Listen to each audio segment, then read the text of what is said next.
Yeah, show her.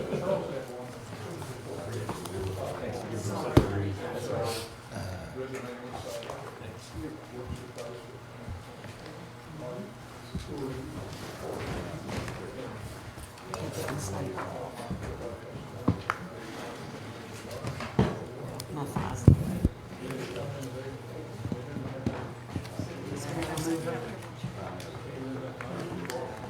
Okay, I'll just do it this way, it's fine. Good morning. I'm going to call the January 9th meeting of the Mason County Fiscal Court to order. Please stand and join me for the Pledge of Allegiance. I pledge allegiance to the flag of the United States of America and to the republic for which it stands, one nation, under God, indivisible, with liberty and justice for all. Good morning. Good morning. Good morning. Good morning, Judge. Madam Clerk, can I get a roll call, please? Yes, Judge. Commissioner McKay? Yes, ma'am. Commissioner Ahern? Yes, ma'am. Commissioner Frame? Yes, ma'am. Judge McNeil? Yes, ma'am. And then also joining us today, we have Pastor Tony Lease going to provide an invocation. Good morning, my friend. Good morning, Pastor, please. Morning. Morning. Precious Father, we come before you. We thank you for the opportunity of beginning this new year. We look forward to the blessings and just the good things that you have in store for us. We thank you for our leadership. We thank you for the men and women that serve our community. We ask your blessings and your hand of protection upon them. May everything we do today be done for your glory and the good of our community. In Christ's name we pray. Amen. Amen. We'll see you. Commissioners, good morning. Welcome to the Morning. first meeting of 2024. Yeah, Happy New Year. Happy New Year, everybody.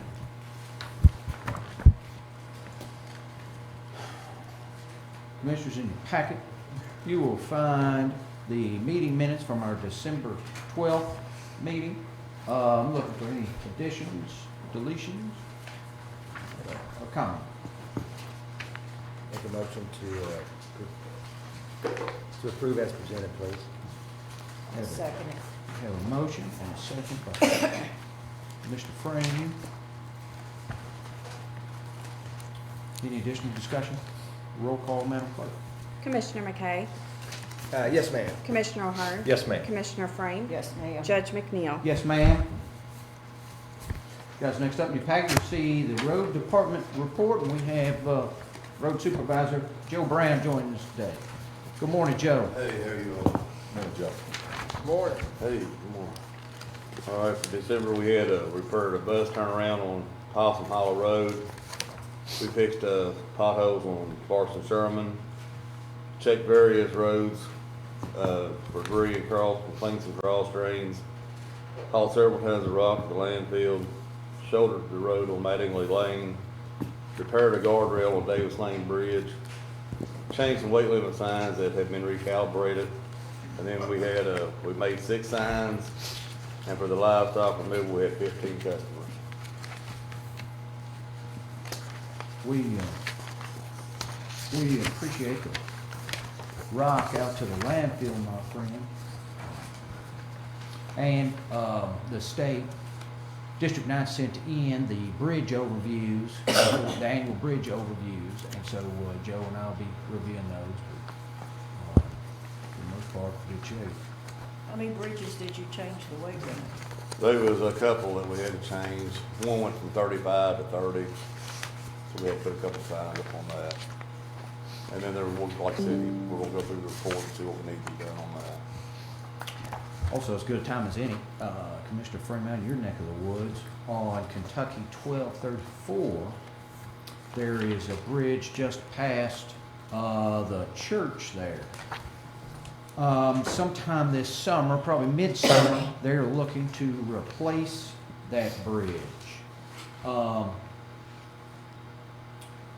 Right now, District 9 is just looking for comment on emergency services, things like that. It's not in the world's best spot, but I mean, it has to be done. They're talking 12 days to 2 weeks being out of service. And that's all the details I have on it right now. But, other than the obligatory, hey, this is gonna gonna increase response times and, traffic snafus. I don't know what else can be done. I have, pictures of it, I'll share it with you guys. Right in on for? Yeah, yep. They're on As the soon as you make corner? that, yeah. Down on the corner. Yeah.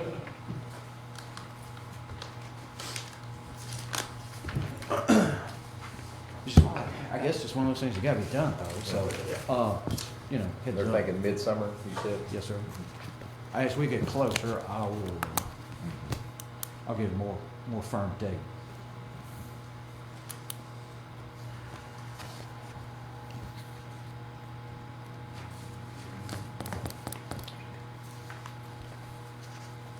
Commissioners, any additional questions on the road department report? I should make a motion to approve as presented. Have a motion, I'll second. now we have a second. Any additional discussion? Roll call, Madam Clerk. Commissioner McKay, Yes, ma'am. Commissioner O'Hara. Yes, ma'am. Commissioner Frame, Yes, ma'am. Judge McNeil. Yes, ma'am. Good luck tomorrow. Hopefully it's not too bad. Thank you. Yeah. Awesome prayer, Thank you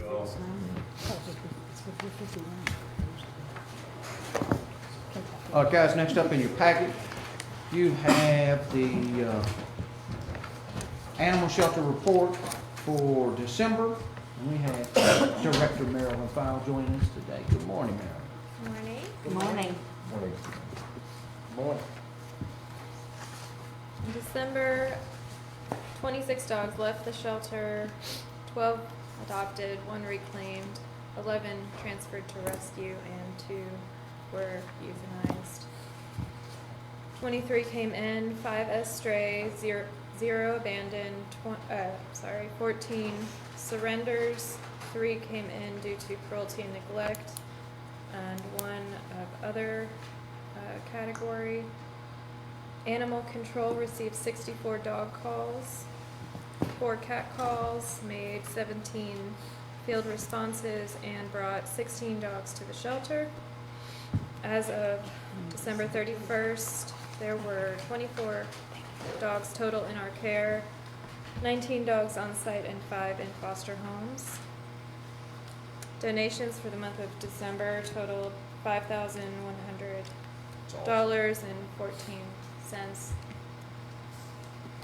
That makes the year total for 2023, which is not in your report, but I totaled it up this morning, $30,923. That's awesome. There were 50.55 volunteer hours given, and 7 dogs received spay or neuter surgeries. Good done, my friend. All of commissioners also highlight the 2023 full-year report graphic that went out for the shelter. Thanks to our volunteer group partners. And also the $6,000 grant from Two Mods has been put in place. And I have one other item. The EnviroFlight program still going well?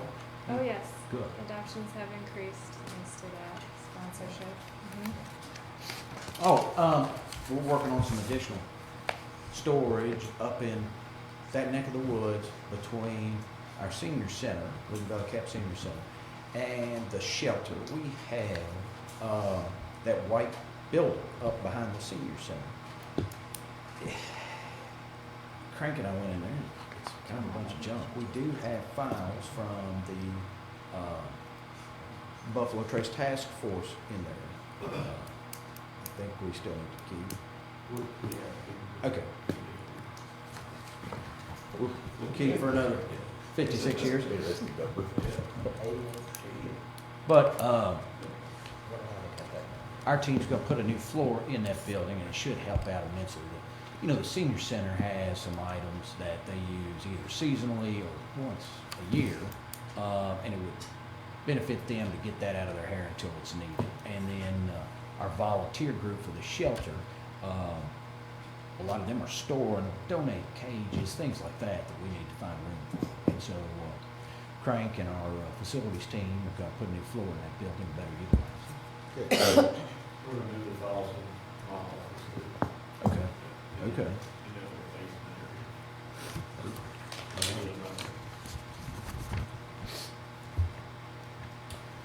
So it looks like your adoptions are up, you think, is that because the Garflight grant, people getting that?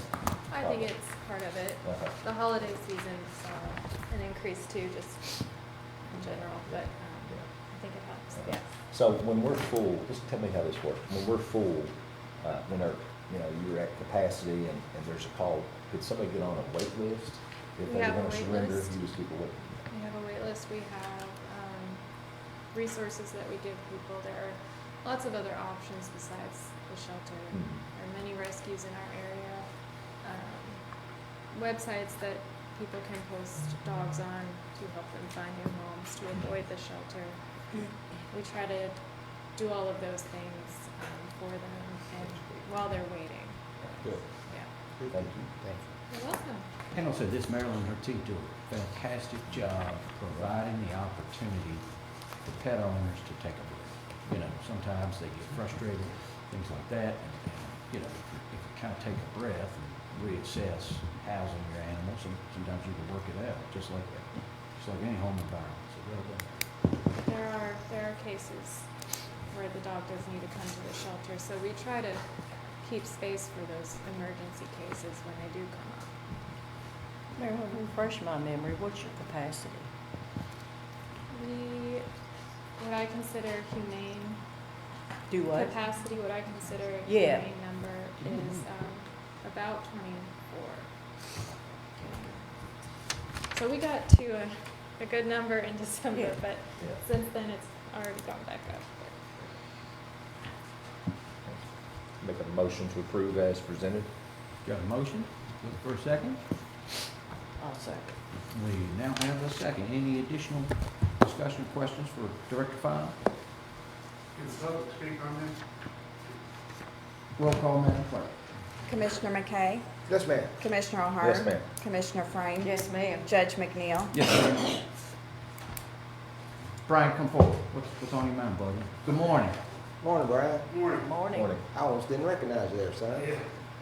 Getting that beard there, buddy. I thought No maybe- shave November. I thought saying it was coming late to me or something. Right, yeah, I've extended no shave November. I have a dog that I found on Wood Street that was dragging a 7-foot chain around in the rain a couple of weeks ago. Its owner got a lot of jail time for stealing field day's belongings. It was one of 8 dogs that the man in jail had and was being fostered by a good citizen in hopes that the man would maybe get probation, get his dogs back. The town couldn't handle the 8-dog intake and asked family members of the family if they could keep 7 of them in hopes that they would reunite with their owner in the near future. Well, the man didn't get probation and he goes up for parole in 2025, which was not what any of these people wanted to hear.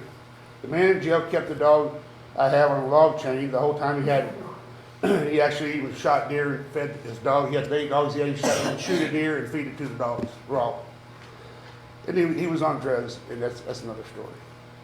Anyway, this dog's never been inside. He's chewed through 3 or 4 cables that the fosters have had him on. He's torn up a crate, a kennel, an enclosure, and has dug under the fence to get out and run the streets of Maysville looking for a female because he hasn't been neutered. He marks his territory on everything he comes in contact with. His fosters have given up on him and asked me if I could help them find a solution. His teeth are in bad shape from chewing through all the metal. I've been told that if he's neutered, that he may not try to escape as much and that he may stop marking everything he sees. He needs neutered, and I believe Rock for Rescue has raised funds for this. I read on Rock for Rescue's page that it's a nonprofit organization dedicated to improving the lives of shelter animals and other at-risk pets through adoption, promotion, animal welfare education, and fundraising for medical care, spay and neuter surgeries, and to support Mason County Animal Shelter. So it sounds like the funds they have can maybe go towards maybe any dog in need. This, Brian, You have to talk. Brian, what's the request, my friend? Okay, We got a schedule. I've contacted the Humane Society. They have $50 voucher for spay and neuter, but that only covers a fraction of the doctor fees. I can't get this animal into the shelter where it is supposed to be. Cases like this happen every single day, and we are very tired. As it stands, the shelter has been full for well over 5 years, going on 10. This isn't safe for our society, and it certainly isn't safe for these companion animals. I've put out 6 warming houses. I've got an example over there for the cats in the East End and in Maysville. Hopefully they won't freeze this winter because they can't get in the shelter. And there's countless colonies all over town. So Brian, is there a request? Uh, What's your request, my friend? I've got about 5 more sentences. What do you want? The request is the same that probably everybody has. I mean, Yep. surely there's nobody in this room that's against maybe getting a more up-to-date shelter with that holds more animals. As it stands in Rowan County, the Tri-County shelter holds 160 animals, 80 cats, 80 dogs. Now surely Moorhead and Rowan County are not that much more advanced than we are to where they could help animals, you know. We hold 20. Thank you for your comment, Brian. Thank you for your comment. But is there any, can I get any feedback from, I mean? Sure, I got some feedback. Have a seat. You know, the animal shelter has made unbelievable strides focused on this public-private partnership. From the EnviroFlight scholarships to working with Rockville Rescue, it is a night and day difference up there. Additionally, go ahead, there's your seat, my friend. Additionally, we're going to continue that philosophy and have been in discussions with private entities to partner with. But that's where we stand on the expansion of the animal shelter. Thank you. So I'm looking for a motion to approve. You got that. We already did. We did, Okay. Judge. You got Thank that. you very much. Next up in your packet, we've got Macon County Sheriff's Office report. Sheriff Patrick Boggs. Good morning, Sheriff. Morning. Morning, Sheriff. Tax disbursements for the month of December 2023 tax year. State Treasurer, $198,506.19. General Fund, $245,210.42. School District, $446,232.16. Library, $52,920.16. Health Department, $58,478.05. Extension Service, $31,148.60. City of Maysville, $63,383.37. Dover, $392.36. And Germantown, $719.79. Total dispersed, $1,096,991.09. Today, I do not have the percentage, but it is 95 plus dollar amount. We are right at $1 million left to collect, if not less. It's been without going back and checking, it's probably been the best collection year in my 17 years. Well done. Well done, my friend. We need a motion to approve this. Separate one on Yeah, that. yeah. Motion to approve as presented. I'll second. Oh, go That's all right, ahead, go Joe. ahead, Sheriff. That's fine. Just go ahead. Got a motion and a second by Commissioner Frame. Roll call, Madam Clerk. Commissioner McKay? Yes, ma'am. Commissioner O'Hearn? Yes, ma'am. Commissioner Frame? Yes, ma'am. Judge McNeil? Yes, ma'am. And then in your packet, you'll see, skipping past that, Commissioner McKay, the quarterly and annual statistics. I apologize, I did not get the 2022 ones, to compare them for you, but I went through and did a comparison myself, just to let you know, just to highlight on a few categories. Our calls for service, we are up over 1,000 from 2022, over 1,000 more calls. Good news is collisions went down. Warrants served went down, but the criminal summonses went up. So that's just a tit for tat there. Less locking up, more summonsing to court. The criminal transports went down, but we made up for that and ended up being the exact same with our mental health transports. The exact same, if you combine the total, as the prior year. And then our school hours went up, but that's due to we were able to hire a full-time SRO for the intermediate school campus, so we're getting time there. And I will correct one thing, it says school hours, it's not hours, that's the visits. We might stay an hour, we might stay 7 hours. So that's visits, not hours. And I can entertain any questions on those. But I mean, the school visits, it's not for incidents. I mean, that's just. No, that's anything. just stopping Right, in, yeah. No, nothing, that's not to say something bad happened that many times at the school. It just means we were in the building. I got it. Yeah, Well done. yeah. And then, well, any questions on that? I can field them at any time.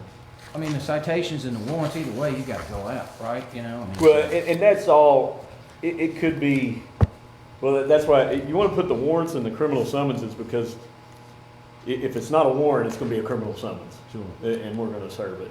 Okay. So some things the judge might make a summons now that used to be a warrant. Gotcha.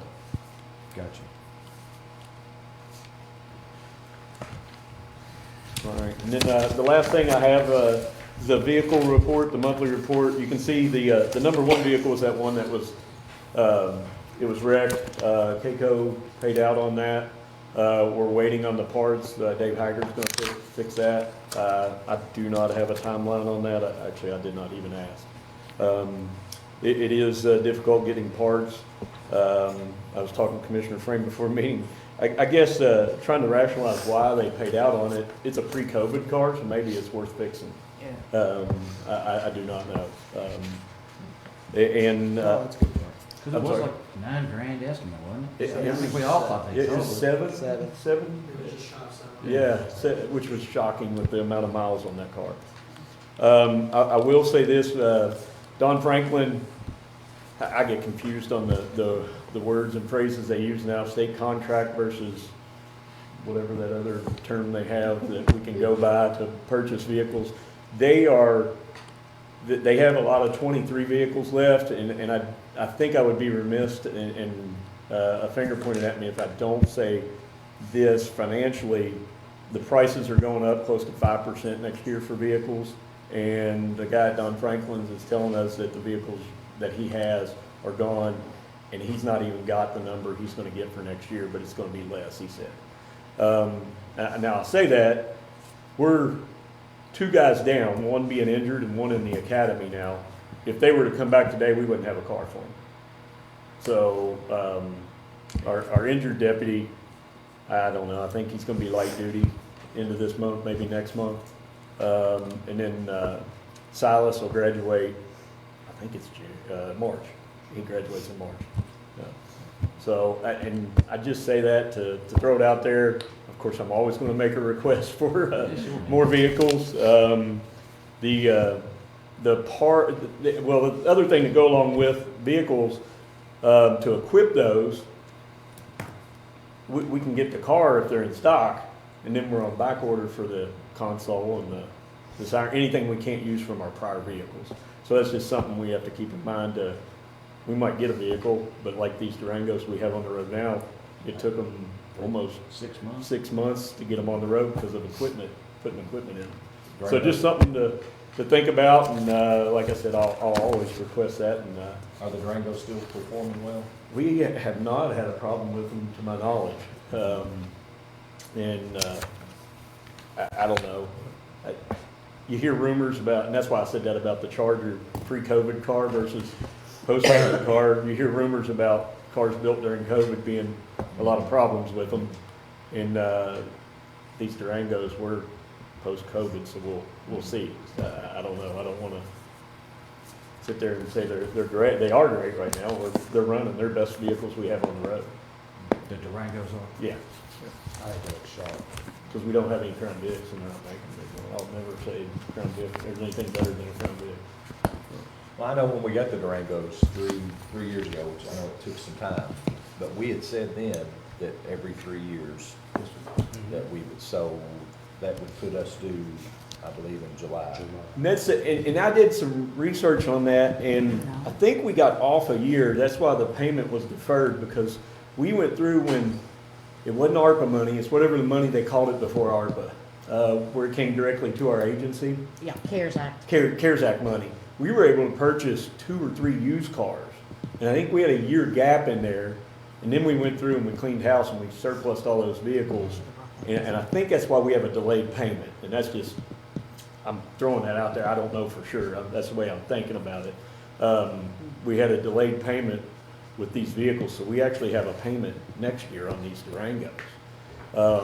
Now, that's not to say, you know, I think we'd be wise to go ahead and get them just from supply chain issues and price. I mean, you think 5%, that's $2,000-3,000 the vehicles are going up.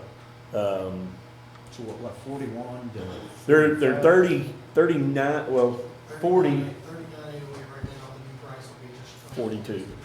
So, and who knows with the equipment, you can bank on 10, 11,000 if we can't use what we have.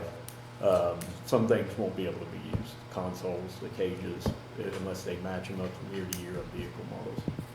So if you can't get cars until July, you're talking till next December before you have one on the road?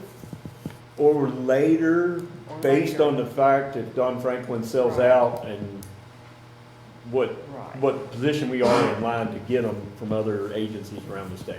So that would, That's a long time. and that's not, I don't want to mislead anybody. That's not definitive. That's just what we're being Right, told. right. He hadn't even got the number of vehicles he's getting, for 2024 model year. He does not know. He did say it was going to be less than what he got for 2023. Is that the only dealership we're looking at? They have, that, is it state contract or what is it called? It's underneath the master agreement. I've looked at the several different dealerships that we have to underneath the master agreement. But for instance, on the Durango, they're the only ones that are able to get quantity, or get Okay. quantity right now. Okay, that A explains. couple of the dealerships can get them, but usually they're already taken. So he's the one that has the mass amount of vehicles currently, like for the 23s. And then his allocation number will change for the 24s. That will spread it out to other dealerships, but then that's kind of everybody else jumping to those dealerships as well, making it possibly harder. And it worked out in the past, for example, with Man Chrysler, we could advertise it, they could beat the state contract, then they came up with this master agreement, and the local dealers, if you're not a large dealer, you only get so many. And these suppliers to law enforcement, like Don Franklin, they get the bulk amount of cars, but then every agency from around the state, Yeah. they'll try their local places, and then, okay, they're 1 or 2 or 5 or whatever it is are gone. Whether it be the personal or whether it be the government agency. It's, I don't know, the system's changing and the vehicles are getting worse in my opinion, and we'll see, just hope they last longer. But just something to consider. I know I've brought it up a lot lately, and I just don't want us to get in a pinch where, if need be, I mean, we'll make it to a call. I don't know how, we'll get there though. We'll make it work, but I Yeah. think working with Kim down the road, what is your opinion in regards to financing about? I didn't bring my spreadsheet with that, but when we started financing vehicles for the sheriff's office, 3 at a time, we had it set up to where we'd only have one payment on those 3 each year. And we either have, I think we have 2 left on these, because Just we had made the the first second. pay, just made the Yeah, second, just so made the that we have a second. third. Yeah. So So we the still third have is 20. 25 we'll have. 20, or wait, is that right? 24, 25, I don't know. Yeah. I think it's, Yeah, We have this one is more payment. 23, 24, Yeah. yeah, so we still have another payment next year, for those. But you just got a new one? Did you just get a We- 23 or a 20? we just bought a new one out of our office budget, due to having less salaries this year. So I went ahead and bought one while we could get one and equipped it, so not coming out of fiscal court. Durango or? The Durango, yeah. Is it a black one? Well, we haven't got it, but it is black, yeah. It's being equipped right now in Lawrenceburg? Side table, Okay, Somerset. Somerset. So isn't there a way to, how do I want to say this? To where you can buy these vehicles and always have them under Well, we've warranty researched it. and you keep getting them each time when, you know what I'm saying? I don't They're think it- always under warranty. The one that we looked at and I looked at was, it was Enterprise rental car. Yeah. And they would do it, but it just, you were losing a lot of money versus leasing from US Bank. Right. You're paying maybe $1,000 in interest, I think, over the 3 years. Versus with Enterprise, it was crazy. You had to buy the vehicle back at more than $1, I think, than what we're paying from US Bank. It was 5,000 or something. It just was not, Feasible. it wasn't worth it. But I'm talking about if you put them in the system and you say you bought one today and each year, or every 2 years you bought 2 more, and eventually after 6 years, the warranty on the oldest ones will. Well, that was our original plan, is to get them all Yeah. like that. When we surplused all those vehicles 2 or 3 years ago, that's what the plan was, to get a better rotation of the vehicles in and Right. out. And it just hadn't worked out due to, you know, collisions and finances, and it just hasn't worked out. I don't think there's any ultimate plan. I don't know, and I think I mentioned this a couple meetings ago. I think agencies like ours, and even Maysville, they're a bigger agency than us, police department, that size, probably Maysville size and smaller, we're gonna get the shaft when it comes to getting new cars, because all the bigger agencies are gonna get them. And that's a You get line manufacturing. first, yeah. It's a manufacturing issue, and they're gonna always go to the agency that buys 100 cars a year versus 1 or 2. Yeah. Yeah. So even with this new one coming, you're still short one? We'll be short 2. We like to keep a pool car because the court security have to have one, and that's usually our worst car, to transport back and forth from the jail. My car doesn't have a cage, it's basically just a Tahoe. So I always jump in it to transport a prisoner, just so we have one sitting at the office. And it's a backup if something goes down. Yeah, which we've needed it a lot lately. Yeah. Well, what about buying 1 or 3? How bad does that mess everything up? Buy one down, 2 in July. Anything will help. Yeah. Yeah, that's, Does that mess fine anything else? I can get everything together and email it to everybody, if you guys wanna do that, and then be able to discuss. So you're gonna buy 1 now and 2 in July. Is that the idea? Well, yeah, We're planning once we on look at buying one in everything. July anyway. Right.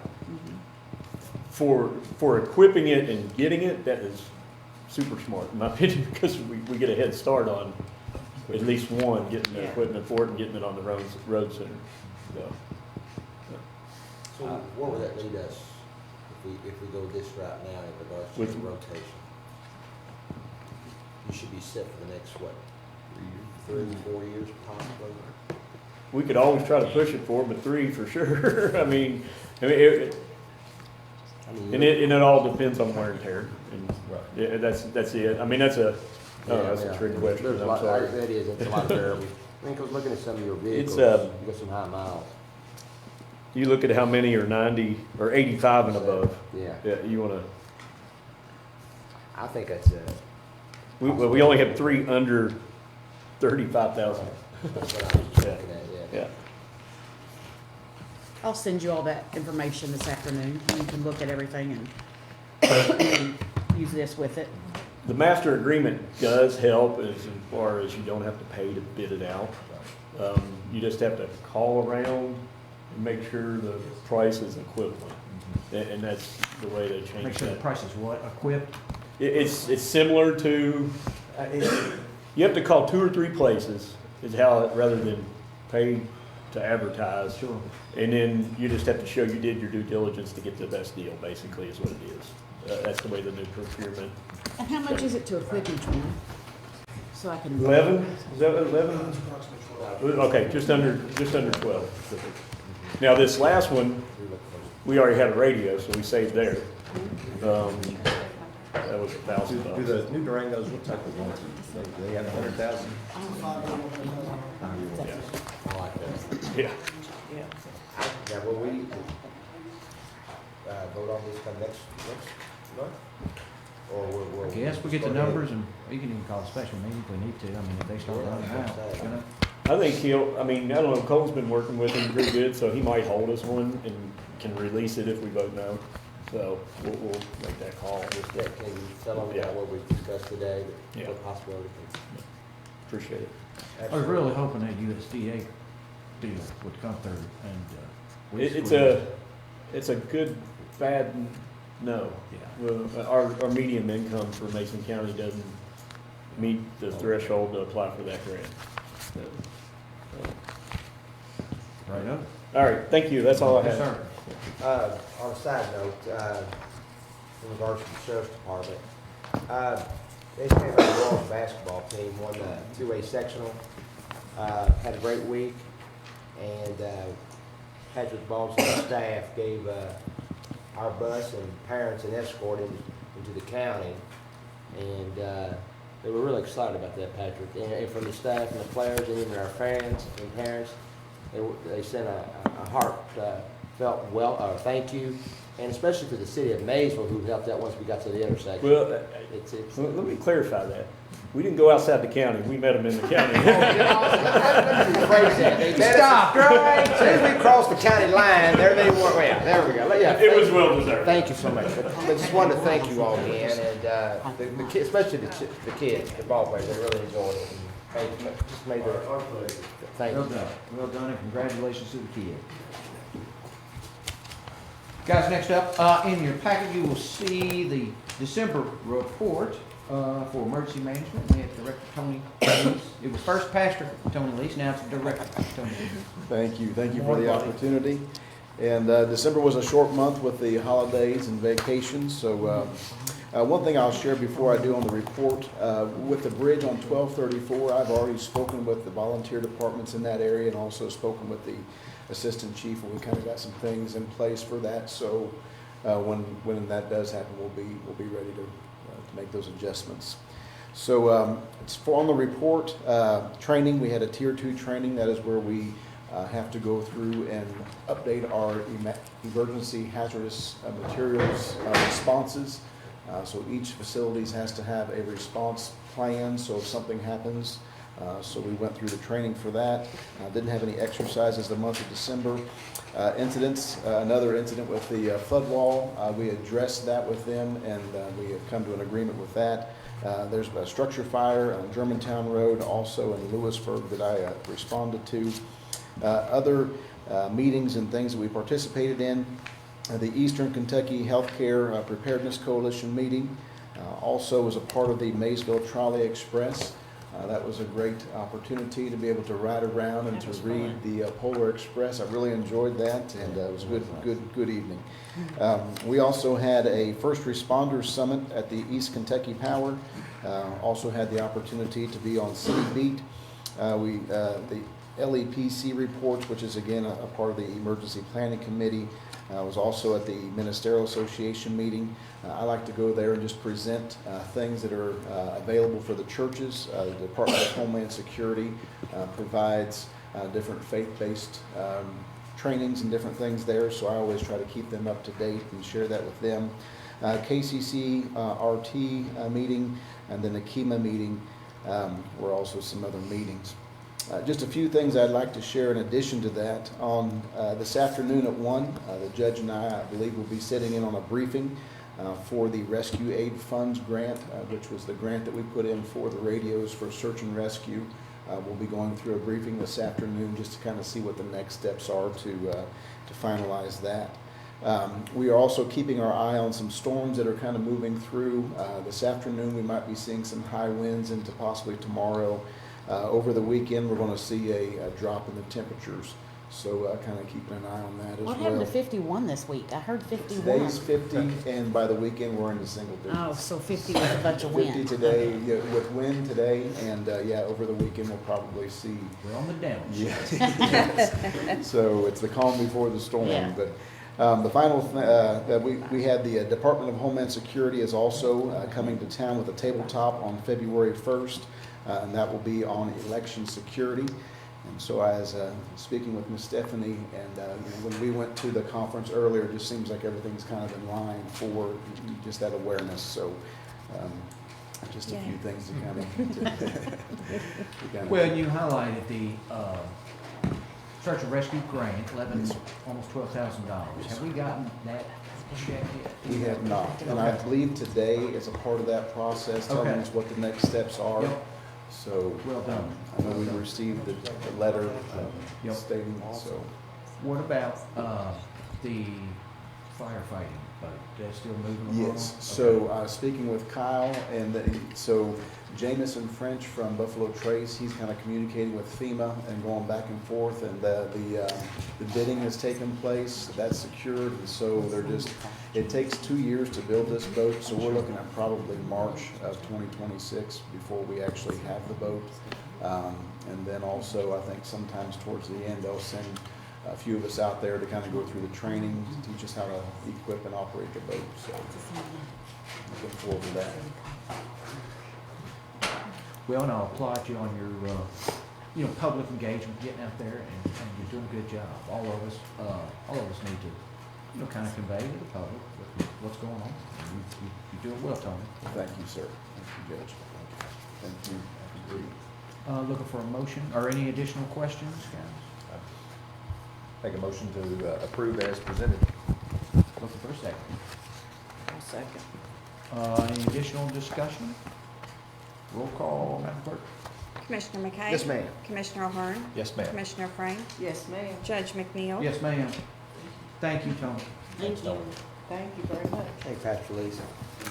Guys, next up in your packet, you will see the December report for the Maysville, Mason County landfill, and we've got Director Travis Cooley joining us today. Morning. Good morning, buddy. During the month of December, the landfill received approximately 7,051 tons of waste valued at $155,245. Curb fees were $85.45. Roll-off business had a total of $28,715 in billable accounts. 1,662,021 gallons of leachate were pumped into the city treatment plant, the contained landfill, just normal day-to-day activities. Phase 6, they broke ground and they're working as long as the weather's permitting them. We do have daily progress reports that they send us, so, and they come with pictures and all that, so if you all want to see them, they're at the office. The residual is just maintaining it while they're hauling gypsum out. We also have a meeting with Tetra Tech, the contractor, and the state on January 12th on Phase 6 expansion. And also, all the leachate line that runs from the landfill down to 11 AA and then down to the treatment plant. From that grant 15 years ago, 12 years ago, the portion from the AA of the line to the landfill is on us.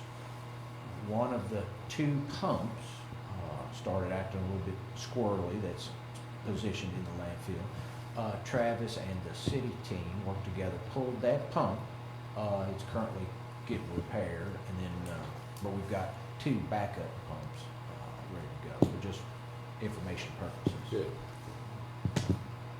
If you guys will remember, they did the leachate line as a grant funded to take a whole bunch of trucks off the road from the landfill. Look for a motion to approve. So moved. Oh, go ahead, Joe. I'll second it. I'll second.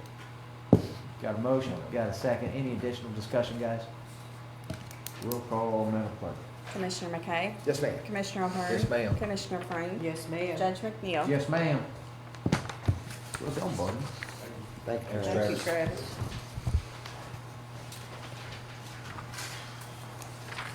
Guys, next up, in your packet, you will see the recycling center report from Mr. Randy Ham and Travis himself.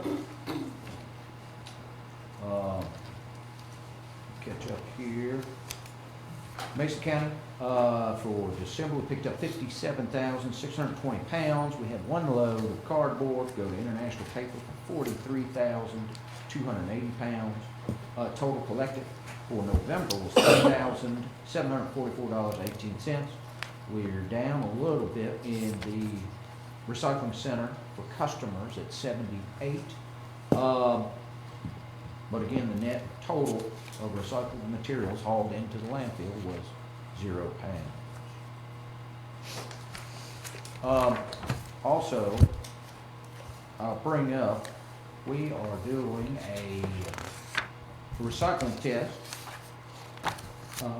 with Mr. Ham, Travis Cooley, and myself. We met with Mason County FCC LA Director Shannon Roberts and Mr. Griffin Martinez, a student in FCC LA, as well as Mr. Alex Brand, to do a recycling test site at the high school and schools. The premise being, these two young gentlemen have raised their hand to take responsibility and be the recycling directors for the schools to ensure that all the different recycled materials are sorted there on site. In return, Mason County is helping them with receptacles for the individual recycling materials, you know, plastics 1, plastics 2, cardboard, etc. And we'll go out, pick it up, haul it, and then bundle it down at the recycling center.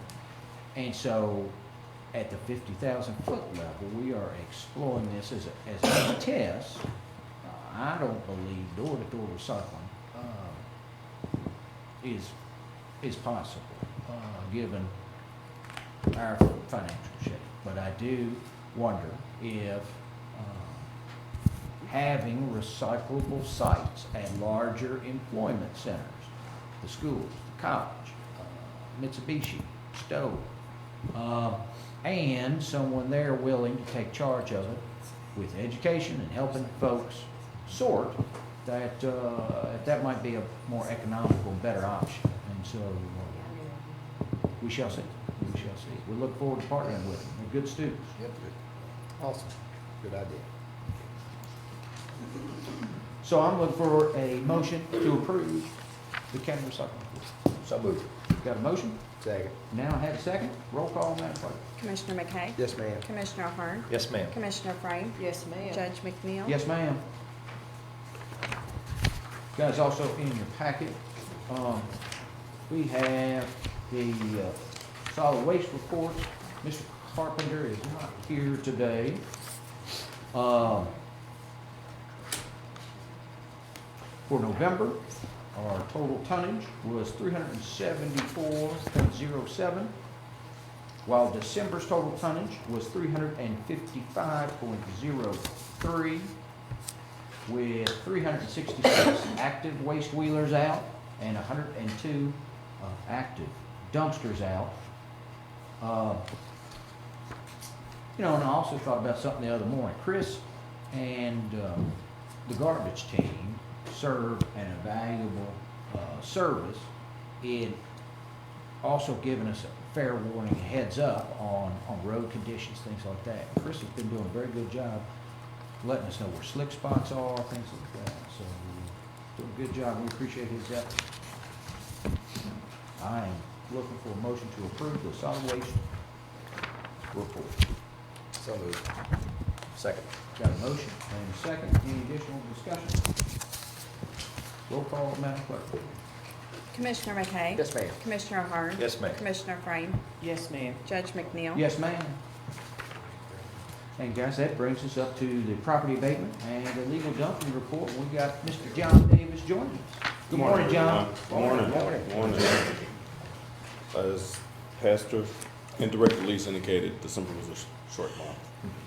Not too much changed from my report. The road cleanup and litter abatement, those numbers haven't changed from the last report.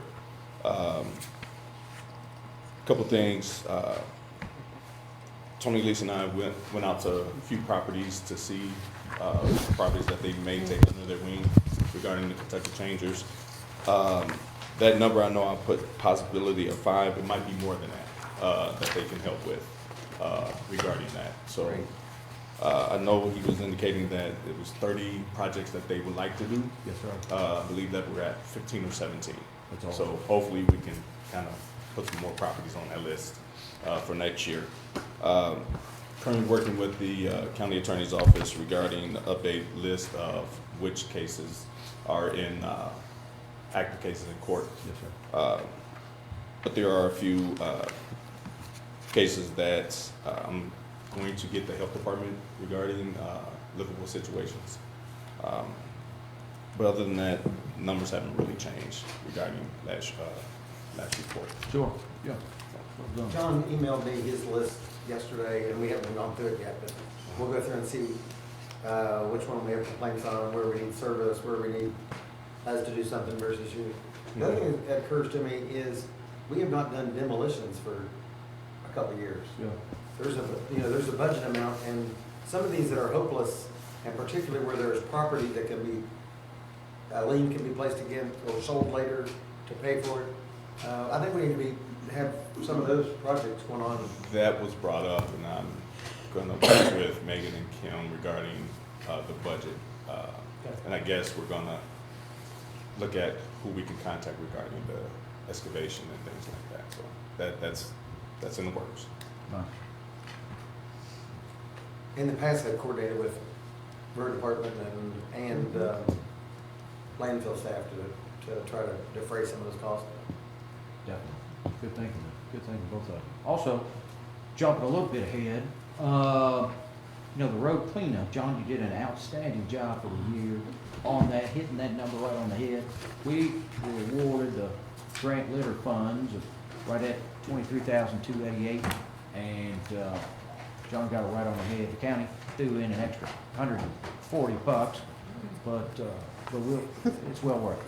Well worth it. So good job. Good job.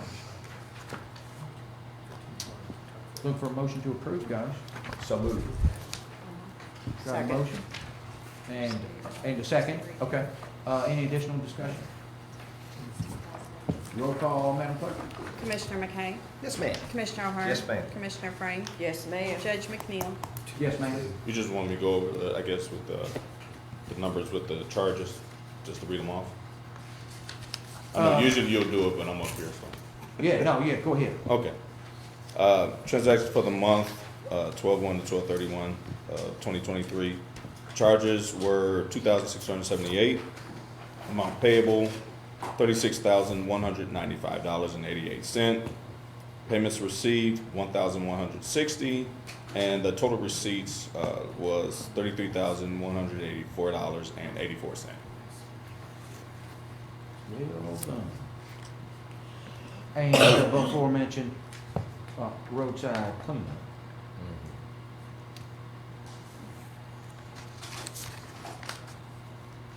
And so that is our garbage collections report. Look for a motion to approve that, folks.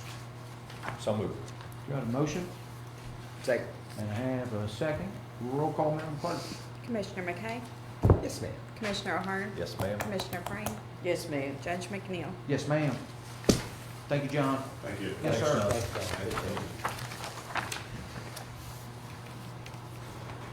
Commissioners, that brings us to the detention center report, and we have, Jaylee Urey here joining. Hey. Morning, Lisa. Good morning. Good morning. Morning. Morning. Morning, Miss Lisa. For the month of December, our highest daily count was 171 with the lowest daily count of 142. We had a monthly average of 158, and of that, 127 were males and 31 was females. Total Mason County inmates for the month was 87, Bratton County was 23, and Fleming County 54. All other counties, we had 7. Class D inmates, we had 75, controlled intake 23. The SAP program was 20. Total admitted and released into the Mason County Detention Center was 220. Of that, 155 were males and 65 were females. Monies collected and hours worked, community service hours performed by the inmates was 8,184 hours during the month of December. Multiply that by 10, you got a savings of 81,000. I'll help Thank you. you. We'll take the The $800,000. PET bill. That'll work. $81,840. Jail reimbursement collected was $1,823.30. Bond fees was $93.37. Release fees was $135.01. Booking fees was $560. Pay my jailer was $2,283.04. On the House Bill 556, we received $13,394. And through the House Bill 556, we got $4,000 for SAP inmates certificates that were earned, and $1,000 for the GED certificates that were earned. The Class D trustees and inmates assist the county garbage pickup, recycle center, Mason County Road Department, animal shelter on a regular basis. There's not too much change as far as outside agencies that we help, but it was the Mason County Food Bank, the Licking Valley Commodities, and general maintenance around the jail, just laundry and meals. And we did prepare 600 homemade yeast rolls for the KFC's Christmas meals. And we thank you. And we appreciate helping her. We're honored to help. The state highway inmate road crew logged a total of 37.5 hours each over the month of December and covered 480 miles for the Kentucky Transportation Cabinet on state roads in Mason County. Total training hours during the month was 150 for the staff. 2 inmates tested for their GED. Our high tunnel is completely, there's nothing in it. Everything's been removed. There's no harvest, no produce was harvested during the month. As far as the ankle monitoring program during the month of December, we collected $1,285, and a total of 7 individuals participated in the program. And as far as anything, the jail, next thing that we're probably going to be looking at is the kitchen. We're just going to starting to get some movement on the grease trap and those type things.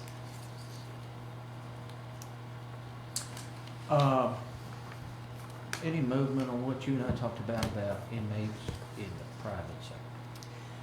Yes, I did get some material on that, and it's basically set up like our work program that we have already through the court system. I'm going to get a little clarification because I may have been sent the wrong information, because I think in there it said the employer would come and pick up the inmate and take them to the work site and bring them back. I think in this other program, the jail is responsible for taking them to and from the work site.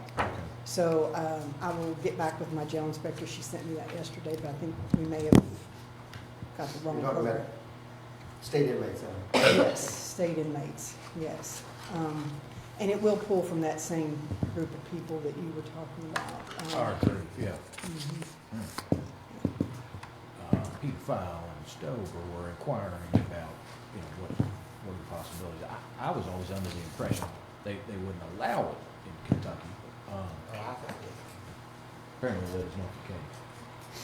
I think the issue was some of the businesses in regards to that. It's been there for a couple of years, hasn't it? Yes, it has. It's out in western Kentucky. The jails out there use it a lot. There's a lot of industry out there, and I didn't know that we had a need for it in this area, but I think Stover's probably the one that's Great idea. yeah. It does help the inmate as far as wages and possibly connecting them with an employer so that when they do get out, they'll have a job. And I know as being a past parole officer, that was one of your 3 main things: transportation, employment, and a place to live. And if they have money built up, they can probably find a place to stay and transportation and would have a job. Yeah. It is a good program. Yes. Any additional questions for J.D. Yearly? Looking for a motion to approve the January jail report? I'll make the motion. Second. Motion and second. Any additional discussion? Roll call, Madam Clerk. Commissioner McKay? Yes, ma'am. Commissioner Ahern? Yes, ma'am. Commissioner Frame? Yes, ma'am. Judge McNeil? Yes, ma'am. Thank you. Thank you. Thank you, Ms. Lisa. Thanks, Lisa. That brings us to the treasurer's report. And Mason County Treasurer Kim Muse. Good morning. Good morning. I'd like to have the court's authorization to pay claims as presented, including the additional claims totaling $40,921.40. So moved. Second. Got a motion? Second. Any discussion? I failed to mention under my report, one of the vendor claims is a grant we received. Yes. It's on page 35, Action Target, $2,300. We received it from CAECO, it's an 80-20 split. So what we did was send a bill to fiscal court, and then we sent the 20% from our sheriff's budget. Sure. And then they get the whole, you guys get the whole check back. Okay, So just right to on. Clarify that, it's just a walkthrough. Okay, Good. thank you.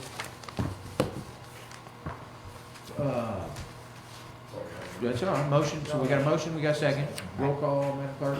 Commissioner McKay? Yes, ma'am. Commissioner Ahern? Yes, ma'am. Commissioner Frame? Yes, ma'am. Judge McNeil? Yes, ma'am. And I'd like to have the court's approval of the financial statement as of December 31st, 2023. So moved. Got a motion. Second. And we have a second. Any additional discussion? Roll call, Madam Clerk. Commissioner McKay? Yes, ma'am. Commissioner Ahern? Yes, ma'am. Commissioner Frame? Yes, ma'am. Judge McNeil? Yes, ma'am. I'd like to have the court's approval to make budget transfers totaling $126,494. So moved. Second. Got a motion and a second. Any discussion? Roll call, Madam Clerk. Commissioner McKay? Yes, ma'am. Commissioner Ahern? Yes, ma'am. Commissioner Frame? Yes, ma'am. Judge McNeil? Yes, ma'am. And then we'd like to do second reading and approval on ordinance 2402, an ordinance relating to the annual budget and amendment thereof. Whereas Mason County, Kentucky has realized unbudgeted receipts, be it ordained by Mason County of the Commonwealth of Kentucky. Section 1, the budget for the current fiscal year is amended to increase or decrease the receipts of the following funds and to include unbudgeted receipts from. Under the revenues, we have a senior housing project for $520,000, a grant, federal grant, and then we have to do a match for $58,000. That's in there, and then we have a private grant from the 2 mods for the animal shelter. That was $6,000, and then on the appropriation side, we have the 2 mods for the expenditures of $6,000, and the total CDBG senior housing project for $578,000.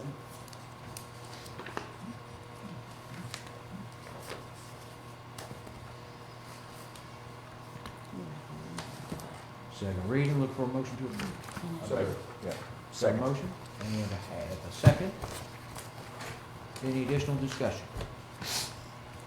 Senior housing grants moving along, the 2 mods grant, we're excited about that because it gets us in the running for additional years. We'll always be in the running for their stuff. So, roll call, Madam Clerk. Commissioner McKay? Yes, ma'am. Commissioner Ahern? Yes, ma'am. Commissioner Frame? Yes, ma'am. Judge McNeil? Yes, ma'am.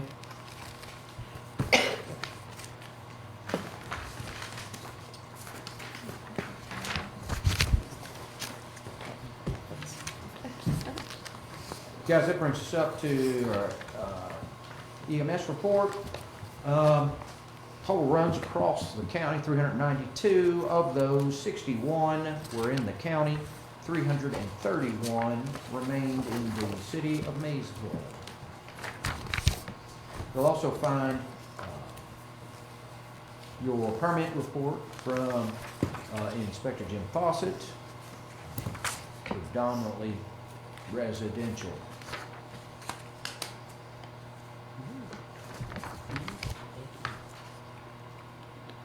And so that brings us to new business. Earlier, last month, we received, I think $8,600 from the African American Heritage Council for the Charles Young cabin site. If you guys will remember, 7 months ago, 6-7 months ago, the National Park Service came in to do their reconnaissance survey. It's about of the approximately 30-acre site out there that that encompasses the historical Charles Young cabin. And so we, in partnership with Robert Boone and Dan, trying to think of Dan Sakura, sorry, and Buddy Golenstein, been working. We were hoping to get the full 15,000, but are very grateful to receive the 8,600. With that said, we are exploring additional avenues to find that shortfall. That 15,000 will be for consultant and some information that will help the National Park Service in completing their reconnaissance survey. So I'm hoping to keep this 100% grant funding, but we were awarded the first part of the grant. Want to make you guys aware. 86 or 68? Sorry, $6,800. Yeah. $6,800. I got a little ahead of my skis. I was gonna say easy that.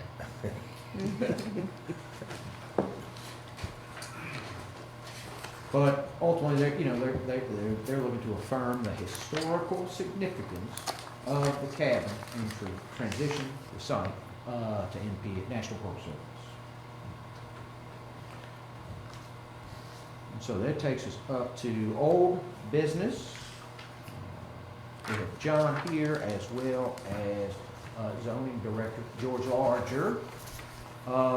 We had the first reading of ordinance 24-01, the zoning map amendment for the Bluegrass Maysville Stockyards. And so today is the second reading.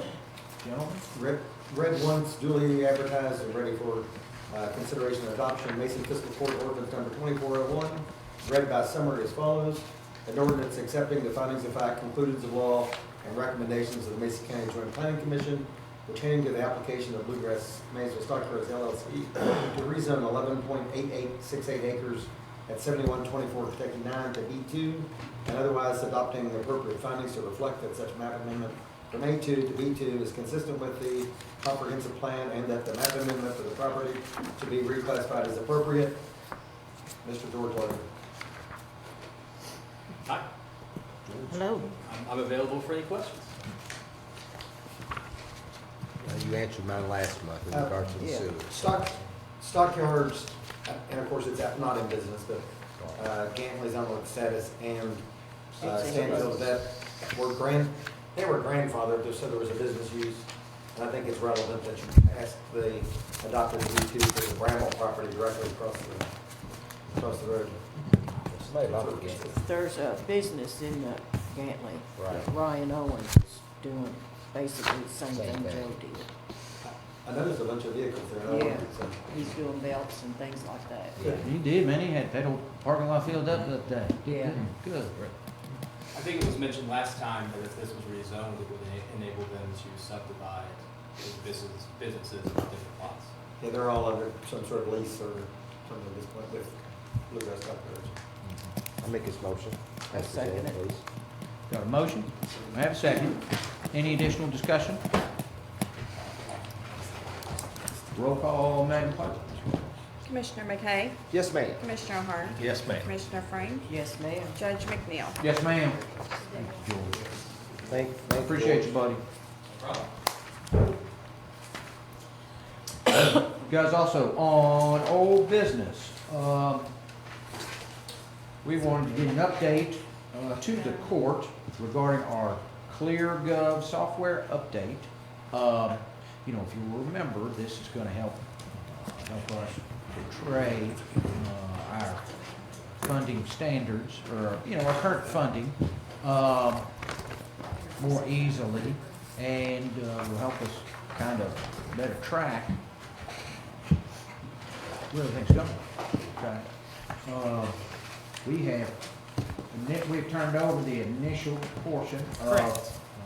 I'll let you explain. That's it. We've turned over our initial reports. We're doing 5 years worth. They are working on that now, working on getting their graphs and everything together in the narrative. I'm supposed to call him again this afternoon. We're going to set up another Zoom meeting to go over what he's done so far, and they'll be giving us a little bit more of a timeline at that point. So It's going well. So when we get started, there'll be 5 years of history. Yes. Right. You know, I'm excited about this. It's brass tacks bottom line, government, financial, you know, are just sometimes different. And the ability to convey to the public an adequate assessment of where their county and budget stands is valuable in all of our eyes and should be valuable in the citizens' eyes. And I'm looking forward to seeing where this leads us, which also takes us into our second update with the revised website. We have been working with Revive, kind of going over templates, things like that. Miss Allison is here, Kim is here. You know, right now, a lot of it's graphics, things like that, but I'm excited about the ability of that platform for us to be able to kind of grow up as a county and have a little bit better face to the online world. And, you know, between our financial modeling, our website, and other items, it's going to empower us to provide a lot more services to the citizens here in Mason County, such as online payments, ClearPay, and a couple others that I'm excited about. Ladies, anything to add? I don't think so. Commissioners, if you have any questions, Well, we're Forward to it. We're exploring different graphics, packages, some drone videos in partnership with our area development district, and it's going to be a very professional site. Look forward to it. Thanks to Allison. Thanks, Steve. Thank you, Yeah, I'm Allison. not Thanks very to good Miss at that. Allison. Take a second. Our web's on. Allison Cage, the web's on. Know what that was? We worked on that during PE, didn't we? Yeah. So guys, that takes us up to board appointments. We appointed Mr. Ron Rice, the Western Mason Sanitation Board.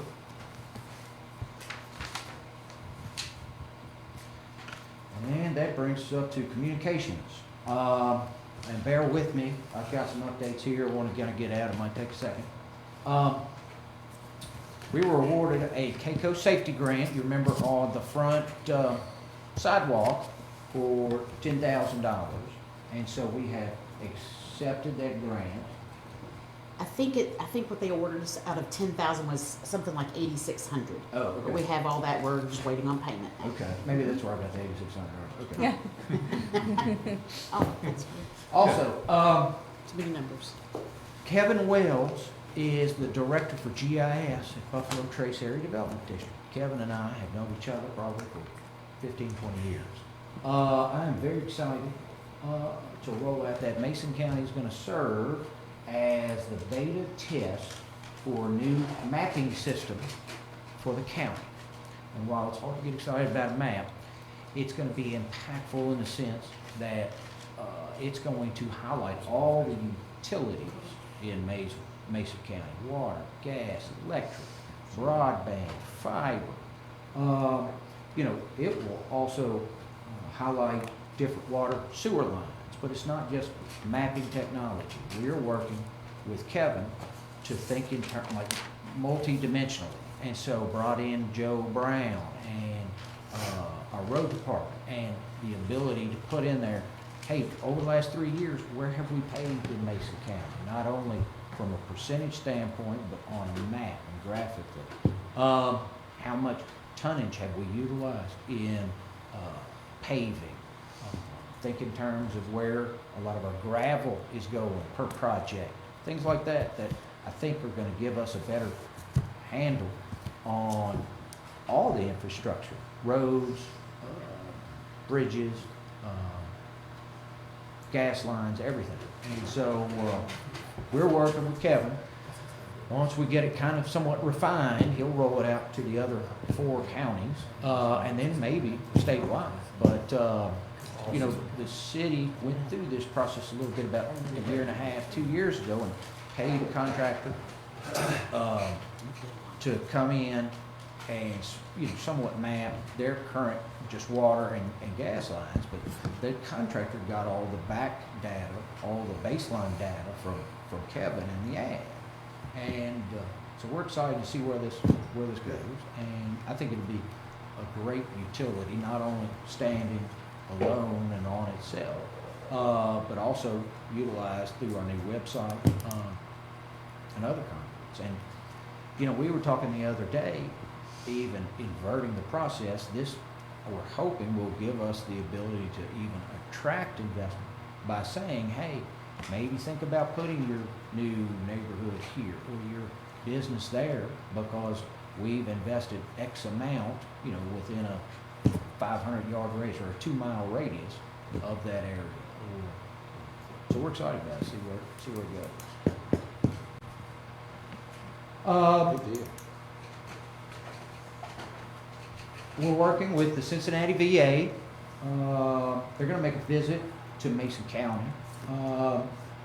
And all local veterans are going to be invited to attend. They have their mobile health lab that they're rolling out. And so make contact with the Cincinnati VA. They're open to bringing that mobile unit up. Then I also spoke with Commander Brierly at the VFW. They met last night to discuss, like, hey, what's the best day? Is there best time to do this? Because it's difficult to get all veterans together. But, over the last 3 to 4 years, our area, not just Mason County, but our area has kind of lacked a little bit in a veterans assistance point of contact. And so we're working to kind of get that built in here. And I think it's going to be pretty valuable for our community. I'm hoping that it is. When we have that date, I'll get it out to you guys, but I'd like any help and all help in promoting just awareness of the day to get veterans there. Okay. And I think Director McKay and our health department is may join us, and Primary Plus as well. So stay tuned. There's so many. The other McKay. The other McKays.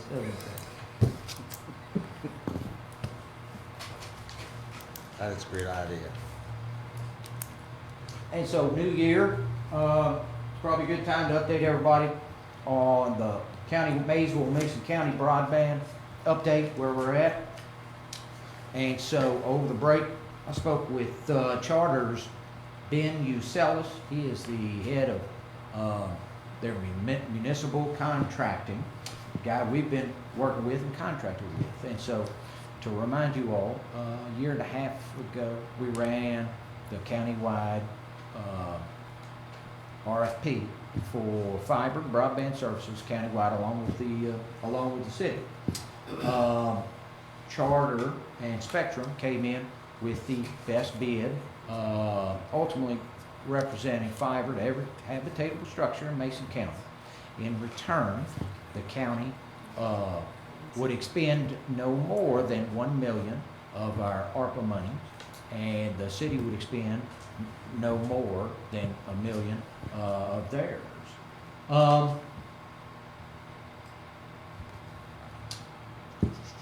Since then, updated the court in November about the state's first round of ARPA funding, as Mesa County was literally the first runner-up outside of the money for grant awards.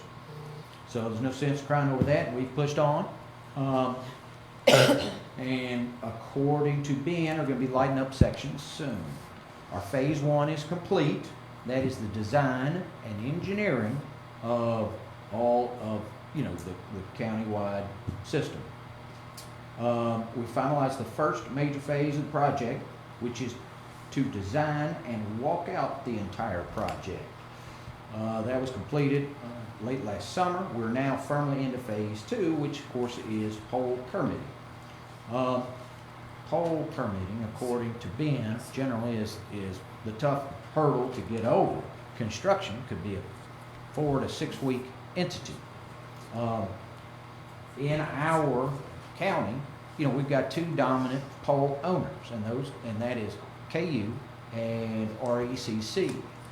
A week before Christmas, in negotiations with Loving Mason RECC, they elected to bring in, let me find their name, the Bolin, B-O-W-L-I-N, Bolin Group.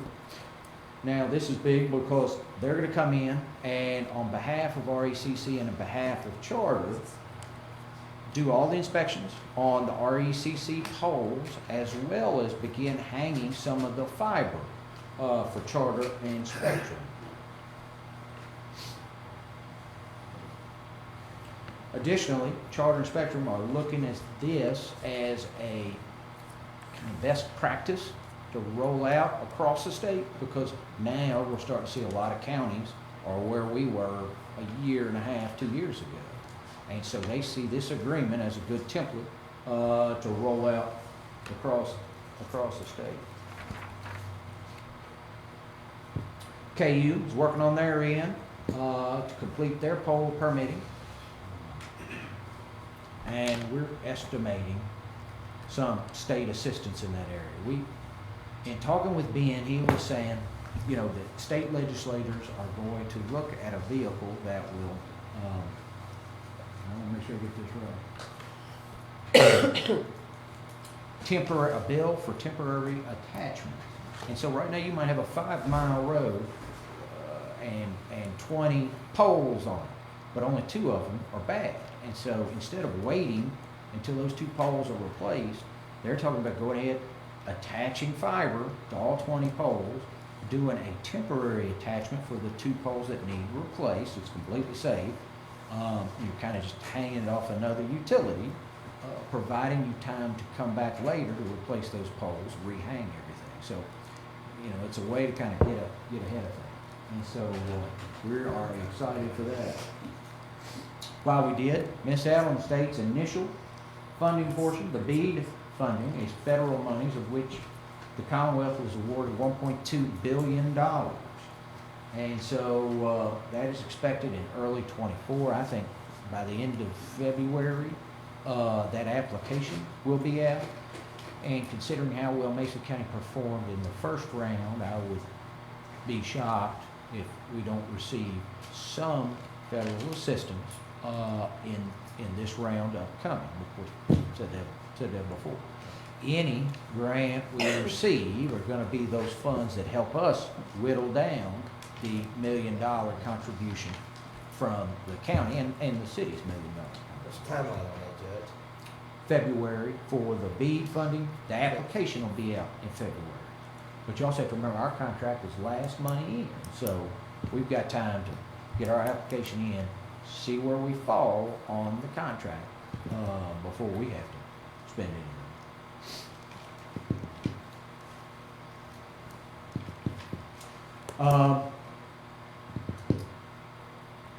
I fully understand everyone's anxious. However, I'll remind everybody that nothing is designed or built overnight, and that we're basically flying this plane as we build it. With that said, we're seeing investment, across Mason County, even outside of Charter Spectrum, since doing this contract.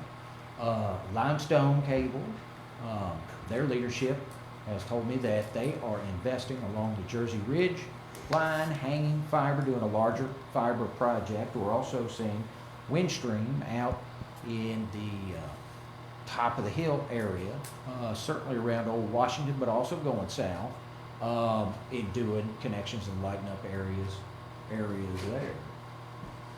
And so we're seeing investment across the board, and then also the time is running still on their initial, what they call RDOF monies that the federal government provided all of our providers in Mason. So Windstream and Charter Spectrum were awarded some monies even before our countywide contract. Downtown raised liquid fiber, 6 months ago? Yep. So a big improvement. With which group? Windstream. Windstream. So I wanted to update. I know that was a little bit bumpy, but it's hard to kind of communicate or convey broadband. After this meeting, I'm gonna attempt to put out some kind of update, through our fiscal court page, and then also have asked, Ben Usellis with Charter to come and present. Remember, Ben presented here in November. I've asked him to present Thursday at the city commission meeting for city commissioners as well, kind of give them an update. So that's where we stand there. Any questions? Appreciate the info. Yeah. Thanks for the update. Yes, sir. Judge, this is unrelated, but you said maps in my mind. From time to time, every 3 or 4 years, we adopt a map of the county maintained road system that will have all the road lengths. I'm not sure when we did it last, but I think it's been a number of years. And the purpose of that is make sure we're getting paid by the state for the right number of miles of road. I don't think we've adopted a lot of roads the last 2 or 3 years, but we need to check that. Over time, roads get longer and shorter, and in actual maintenance, we want to reflect exactly what we're maintaining, and it protects us from liability if somebody claims we improperly encroached or improperly closed roads. We need to, it's a sort of a long-term project, but we might get Joe Brown looking at updating roadmap. That's kind of what started this whole thing. We had Joe, Okay. me, and Kevin. Kevin handles all the counties. And so we're talking about, Lee's Creek that we closed, a couple others. So he's in the process of getting the updates we gave him back to us, and then I'll actually grab you for the review when he sends it back. That's good, then we'll actually adopt it by ordinance as our, as an updated roadmap. Yep. Thank you. Also, guys, look about Mason County Senior Center Director, Mary Ann Knott, and I met before the holiday. The Buffalo Trace Aging Division helped us receive a grant for all of the senior centers across Buffalo Trace for some Dell laptops. So the Mason County Senior Center received 10 new Dell laptops. And so Mary Ann, myself, William Gollenstein of MCTC and others are looking for a way to increase traffic to our senior center, over in the East End. And so our first attempt out of the box is going to be some online courses for some of our seniors, either up there or invited in. And so be on the lookout for that.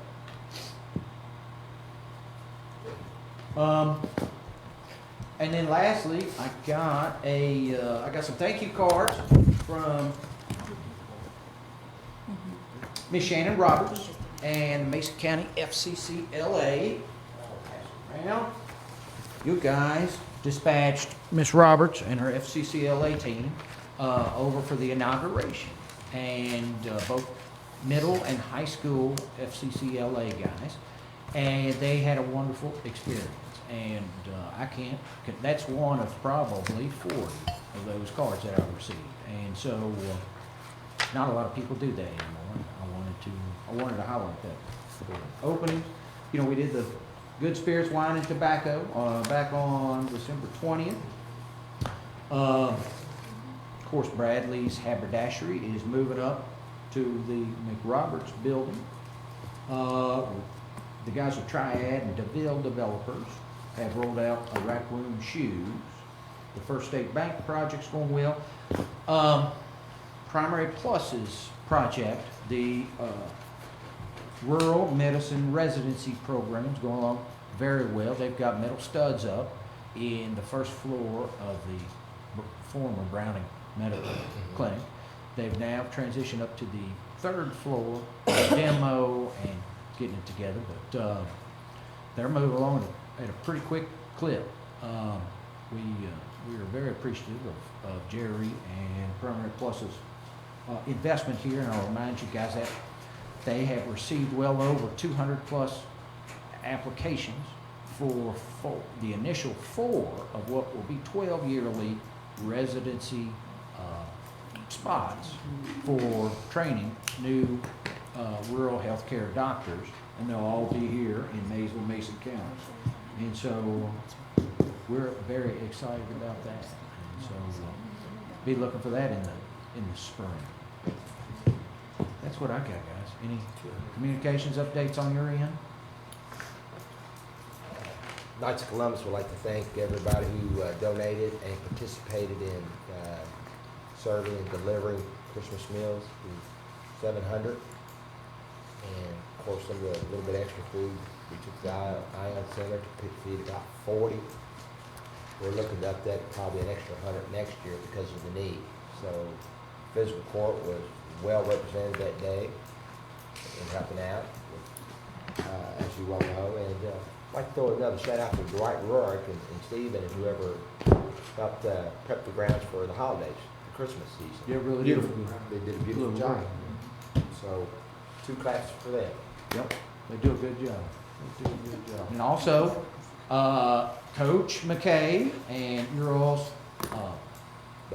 tournament win. What was the tournament again? It was 2A sectional. We won the region here. It's the sectional, and we're going to represent this section in Owensboro. We play Friday. Yep. So, thank you. I wanted to update about our Please. office.